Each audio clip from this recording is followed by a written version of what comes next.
Magic Tea House, Super Edition, Book Number 1, World at War, 1944, by Mary Pope Osborne.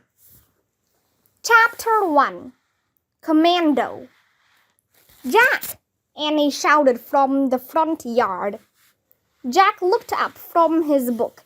Tired from a soccer game, he was lying on his bed, reading about volcanoes on Mars. Late afternoon shadows stretched across his room. "Jack! Jack!" Jack stood up and crossed the window. Annie was standing by her bike. A towel was draped around her neck. Her hair was wet from swimming in the lake.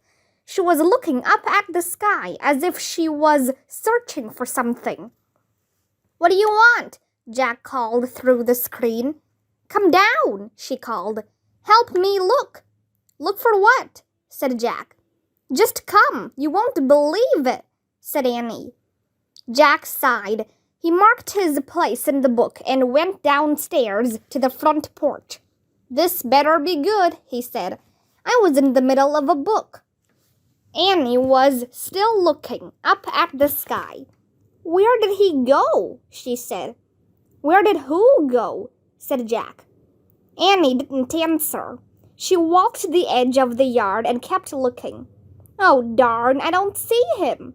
"See who?" said Jack. "What are you talking about?" "The pigeon," said Annie.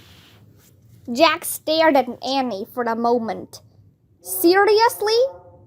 he said. "You're looking for a pigeon?" "Yes." "You called me away from my book to see a pigeon?" said Jack. "Yes, help me find him," Annie said. Jack rolled his eyes and stepped into the yard. He looked up at the hazy sky. "He was following me. He swooped down near my head," said Annie, still looking in every direction. "I don't see him now. Where could he have gone?" "What's the big deal?" said Jack. "We see pigeons every day." "Not like this one," said Annie.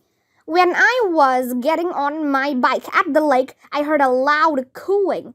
I looked up. He was sitting on a branch, and he looked straight into my eyes.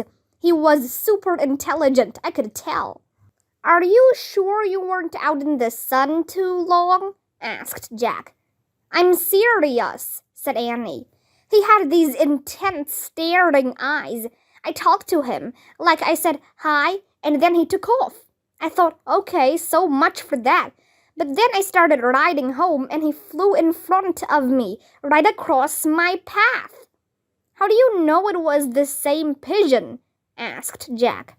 "I just know. He circled above me all the way home," said Annie. "He even swooped down a couple more times. But I don't see him now. I don't see him at all." Her voice trailed off as she looked up at the sky and around the yard. "Well, that's enough pigeon hunting for me," said Jack. "I'm heading back to my book." He turned to go inside. "Aha! I see him! I see him!" Annie whispered. Jack stopped. "Where?" "There!" Annie pointed to a plump pigeon perched on a bird feeder that was hanging from a maple tree. She stepped toward him. The pigeon didn't move. She stepped closer and closer. The bird still didn't move. "Oh, wow, Jack! You won't believe this. I didn't see it until now." "What? See what?" said Jack. Oh, wow, Annie whispered. Jack walked slowly toward Annie. When he reached her side, he stopped and stared at the bird, too. It was an ordinary-looking pigeon, smoky gray with black stripes on his wings and iridescent green neck feathers. His amber-colored eyes stared at Jack. "Look at his leg," Annie whispered. Attached to one of the pigeon's spindly legs was a tiny red canister. "Whoa," whispered Jack. "I think he's a carrier pigeon." "A carrier pigeon?" said Annie. "Yeah, they carried messages to people a long time ago," said Jack. There used to be lots of them, but not anymore. Why not? Annie asked. They're not needed anymore, said Jack. Not with technology like the internet and cell phones. The pigeon made a low cooing sound. Why did he follow you? Said Jack. And where'd he come from? Annie took a deep breath. I know where he came from. I just figured it out, she said. Where? Another time, said Annie. A time before the internet and cell phones. Jack's heart skipped a beat. You think? I know, said Annie. And the message is for us. She moved a step closer toward the pigeon, but the bird flapped his wings and took off from the feeder. Then he soared out of their yard and up the street, disappearing into the trees of the Frog Creek woods. Let's go, cried Annie. Wait, I'll get my pack. Jack bolted into the house, grabbed his backpack from the hallway, and hurried outside. Jack and Annie raced up the sidewalk. They crossed the street and ran into the woods. As they weaved in and out of dark green shadows, the late summer air smelled of sun-dried wood and fallen pine needles. Birds called lazily from the treetops. Finally, they stopped at the base of the tallest oak. Of course, said Annie. She grabbed the rope ladder that dangled from the treetop and started up. Jack followed, and they both scrambled inside the magic treehouse. Golden sunlight lit the stacks of books and the shimmering M in the floor. Of course, said Jack. A soft cooing sound came from the window. The carrier pigeon was pacing on the windowsill. Of course, a million times, said Annie, laughing. Don't fly away. I won't hurt you, I promise. The pigeon stopped pacing and stared at her with his amber eyes. I can take that message from you now, Annie whispered, if you don't mind. He doesn't mind, said Jack. He's a professional. Right, said Annie. The pigeon was very still as Annie reached out and gently opened the lid of the red canister attached to his leg. She pulled out a tiny scroll. Then she snapped the lid shut and unrolled the piece of paper. Annie and Jack looked at the writing together. It wasn't elegant like Merlin's or Morgan Le Fay's writing. It was the scroll of a kid's handwriting. Jack looked at the signature. It's from Teddy, he said. Uh-oh, said Annie. What happened? Did he goof up again? I'll bet he did, said Jack. They both laughed. The apprentice sorcerer from Camelot often made them laugh. Sometimes he made big mistakes when he tried to do magic. Many of the mistakes were funny, but a few had been terrible. Annie read the letter aloud. Dear Jack and Annie, I sent Commando to find you. Commando? Jack interrupted. That's a funny name for a Camelot pigeon. Yeah, it sounds like a tough army guy, Annie said. She kept reading. Kathleen and I are working with the forces of good in one of the darkest hours of history, and we need your help. Please come to Glastonbury, England, right now. Your friend, Teddy. I can't wait to see Teddy and Kathleen, said Annie. Yeah, said Jack. He was especially excited to see Kathleen, a brilliant and beautiful young enchantress from Camelot. But what does Teddy mean, one of the darkest hours of history? Annie shrugged. The pigeon made a low cooing sound. Commando wants us to hurry, said Annie. Okay, let's go, Jack said. He took another deep breath and pointed to the words Glastonbury, England, on the tiny piece of paper. I wish we could go there. The wind started to blow. The treehouse started to spin. It spun faster and faster. Then everything was still. Absolutely still. Chapter 2. Top Secret. Commando cooed as if saying goodbye. Then he flapped his wings and flew out of the treehouse. He disappeared into the misty gray twilight. "Thanks, Commando," Annie called after him. "Well, I guess we're here," said Jack, shivering in the chilly air. "But our clothes didn't change. I wonder why." The treehouse had landed in the branches of a tall maple tree. Through the haze, Jack and Danny could see ducks floating on a pond and sheep grazing in a meadow bordered by hedgerows. Beyond the hedges were broken-down buildings, stone pillars and crumbling archways. There was no sign of people. "It looks ancient," said Annie. "Is Glastonbury part of Camelot?" "I don't know," said Jack. "This looks sort of like Camelot," said Annie. "Yeah, the ruins of Camelot," said Jack. "Teddy, Kathleen," Annie called. There was no answer. "Let's go look for them," said Jack. Jack grabbed his backpack. He and Danny climbed down the rope ladder. They stepped onto the wet grass and started across the meadow. Rounding a hedge, they came upon the remains of what had once been a huge church. The roofless building had tall ivy-covered walls and grand arches made of stone blocks. "Cheerio, friends!" A teenage boy strode through one of the arches. The boy wore an old-fashioned flight suit, gloves, and a tight-fitting leather helmet. He carried a khaki duffel bag. "Teddy!" cried Annie. She and Jack hurried to the young enchanter of Camelot.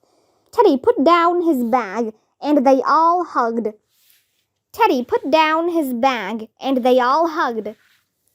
"I am glad Commando found you," said Teddy. "He is quite a smashing soldier, you know." "Who, the Pigeon?" said Annie. "Yes, Commando is a member of the National Pigeon Service," said Teddy. Jack and Danny giggled. "You're kidding, right?" said Jack. "Not at all," said Teddy. "Pigeon breeders have given over 200,000 pigeons to the British military to carry messages throughout Europe. Commando has been on dozens of missions. The missions were all in this time, of course. He needed the treehouse to take him to your time." "So what is this time?" asked Jack. "It is June 4th, 1944, said Teddy. "And you have landed in Glastonbury, England. It is the site of one of the great monasteries of Europe. You can still see an ancient tower on the sacred hill of Glastonbury Tor." He pointed to a conical hill overlooking the flat countryside. "Eventually, all the sacred buildings fell into ruin, but legends of King Arthur still surround this area. For that reason, I thought it might be a good place to meet you, a living midpoint between our worlds." "Where's Kathleen?" asked Annie, looking around. "We thought she would be with you." "Yes, that is why I called for you," said Teddy. "But first, how much do you know about World War II? Jack gasped. "Did we come to the time of World War II? "I am afraid you have. The war has been going on for almost 5 years, said Teddy. "Oh, man," said Jack. "So you know about World War II? said Teddy. "Some," said Jack. "I know that America fought Germany and Italy and Japan. And a man named Adolf Hitler was the leader of Germany, and his political party was called the Nazis. And we also know that 3 of our great-grandfathers fought in World War II, said Annie. "The people of England are grateful for all the help the Americans are giving them fighting this war," said Teddy. "At this point, Nazis have taken over most of Europe. They have killed countless innocent civilians, including millions of Jewish people." "That's terrible," said Annie. "Really terrible," said Jack. "But what does this war have to do with you and Kathleen?" "When Merlin looked into the future, he saw this frightful time," said Teddy. "He saw how important it was to bring hope to British leaders. So he sent Kathleen and me to London. The leaders actually met with you? Said Jack. Teddy smiled. Indeed they did, he said. Kathleen used a bit of magic to make us both appear older than we are. We were quite brilliant, wearing the right disguises and using the right manners and speech. We seem to have inspired everyone, including the Prime Minister, Winston Churchill. Really? Said Jack. Oh, yes, said Teddy. In fact, Winston inducted Kathleen and me into the SOE. What's that? Asked Annie. SOE stands for Special Operations Executive, said Teddy. It is a top-secret organization that Winston formed. It conducts undercover missions in countries occupied by Nazis. In the short time since Kathleen and I completed the required training, we have both been sent on many secret assignments. Is Kathleen away on an assignment now? Asked Annie. Yes, Kathleen left for a mission in France more than 3 weeks ago. And now... Teddy stopped. And now what? Asked Jack. Now it seems she has disappeared, said Teddy. Oh no, what happened to her? Asked Annie. I do not know, said Teddy. What was her mission? Asked Jack. I do not know that either. She could not tell me, said Teddy. Secret agents must keep their missions secret even from each other. All I know is that 2 weeks ago I was asked to fly behind enemy lines to a location in Normandy, France, to pick her up. Fly behind enemy lines? Said Jack. Yes, I have done that many times, said Teddy. But when I arrived at the meeting place, she was not waiting for me. I was frantic, and then yesterday I received a message from her, delivered by a French carrier pigeon. So she's okay? Asked Annie. Well, at least I know she is alive, said Teddy. The problem is, she wrote her message in a code in case it fell into enemy hands. But I have had no success trying to make sense of certain parts of it. He pulled a small piece of paper from his pocket and read Kathleen's message aloud. Come to me in the darkest time.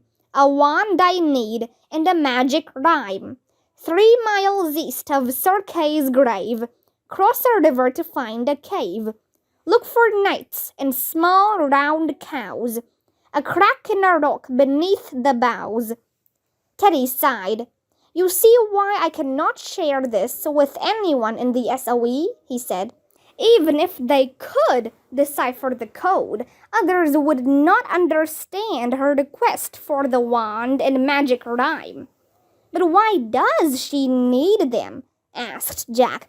Her magic is amazing. Remember when she turned us all into seals? Yes, but these are very, very dark times, said Teddy. I am not surprised that she may need extra magic. I have found my own powers very limited. That is why I sent for you. So, do you have something we can take to Kathleen? Asked Jack. Oh yes, said Teddy. I have the wand of Dianthus and the rhyme to unlock his magic. Great, said Annie. The next 2 lines of her message I do understand, said Teddy. He read on. 3 miles east of Sir Kay's grave, cross a river to find a cave. The secret burial places of Arthur's knights are revealed in one of Merlin's books, said Teddy. Kathleen knew I would know that the burial place for Sir Kay is Caen, a town in Normandy, France. Wait, I'd better write this down, said Jack. He pulled his notebook and pencil out of his backpack. Spell that, please. C-A-E-N, said Teddy. Jack wrote the town's name in his notebook. So we go to Caen, said Annie. We travel 3 miles east, cross a river, and look for the cave. Yes, said Teddy. But I cannot imagine what the next 2 lines could mean. He read from the note. Look for knights and small round cows, a crack in a rock beneath the boughs. Teddy looked up. Do you understand this? Not really, said Jack. There weren't any knights fighting in World War II. Indeed not, said Teddy. And small round cows, a crack in a rock, bows. What does all that mean? He folded the note and handed it to Annie. Well, I trust you to figure this out. I know you are expert decoders. You're kidding, said Jack. Us? Of course, said Teddy. When Kathleen and I went with you to New York City, you figured out the secret poem to free the unicorn from the museum tapestry, remember? And Morgan's missions for you were often written as riddles. Yes, but, started Jack. We have to find Kathleen, said Teddy. I cannot lose her. So many people have been lost in this world. It really is the darkest time. Truly a terrible time. It's okay, Teddy, Annie said. We'll help you. Of course we will, said Jack. We'll do our best. Teddy took a deep breath, then smiled. Thank you, my friends, he said. I am most grateful and sorry that I cannot be with you in France. You're not coming with us? Jack asked. No, tonight the SOE is sending me on an urgent mission to rescue downed airmen in Holland and Belgium, said Teddy. I must do so before daylight. Wow, said Annie. It is the sort of thing the SOE does every day, said Teddy. Then he clapped his hands together. All right, let us roll up our sleeves and get moving. It is time you put on your parachutes. Parachutes? Said Jack. Yes, said Teddy. You cannot jump from a plane without parachutes. He picked up his duffel bag and strode off. Wait, did he say we're going to jump from a plane? Jack asked Annie. He did, said Annie. But don't worry, he said he'd give us some magic. She hurried after Teddy. I know, but, began Jack. Come along, Jack, Teddy called to him. The moon is rising over Glastonbury Tor.